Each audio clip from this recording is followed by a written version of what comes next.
How is it that you go about defining good and evil? I'm only using what the gods gave me.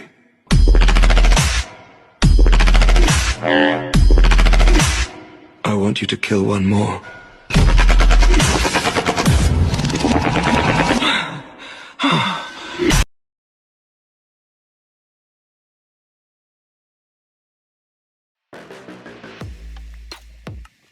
What is escapism? Escapism is a storyline I've been working on about some of my Wings of Fire OCs. Since I'm probably going to be making a lot more content on my channel about these characters, I thought I'd share a bit about what's happening. Keep in mind that I have some other Wings of Fire OCs that aren't connected to this storyline, so any content that's specifically about escapism will be labeled as such. Quick content warning, the main plot of this story is about a cult. It also contains some mentions of violence. So if you're uncomfortable with either of these, I'd suggest maybe checking out some different videos on my channel. Escapism has two plots which slightly split off from each other, the first being about Bone and the second is about Kumbu. In this video I'll be talking about Bone. The story focuses around a sandwing named Bone, who was born into the Guild, a mysterious group of dragons who live in an underground city, and are only known for the masks they wear, and the fact that whenever they're at the surface, they're there to kill someone. The guild is run by a large Nightwing, whose only known name is the Guild Leader. He's a dragon to be feared.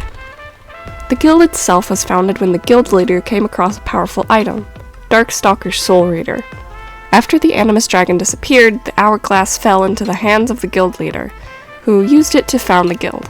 He convinced dragons to join him by showing them the Soul Reader and claiming that he could purify Pyria by finding the dragons that the hourglass deemed unworthy. The guild leader believed that the white sand meant he was pure, when in reality, when Darkstalker enchanted it thousands of years ago, the white sand meant that the dragon was evil. When his guild was big enough, the guild leader made every dragon wear a mask. They are not allowed to take off this mask around any dragon, under penalty of death. And the dragons did this, as they believed the guild leader was the savior of Pyria. Once it started, he began sending out his followers to kill dragons that the hourglass told him were unworthy. Okay, now that you know some history surrounding the guild, let's talk about Bone.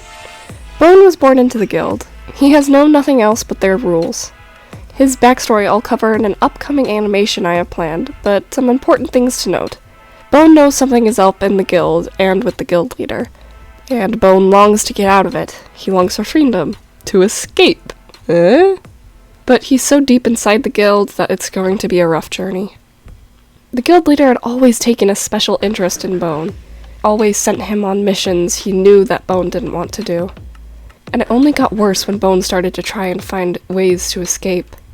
This animatic specifically focuses on when Bone made a big move. He tried to take the Soul Reader. The guild leader summoned him to his chambers and spoke to him about what he thought of the morality of the things he has done. Bone has a feeling the guild leader knows what he's thinking, especially when the guild leader throws the hourglass at his feet. The leader tells him what his next mission is, but Bone attempts to take the hourglass. The guild leader, being far larger than him and more skilled, was ready for this and attacks Bone before he can get to the Soul Reader. What happens next? You'll have to find out another time.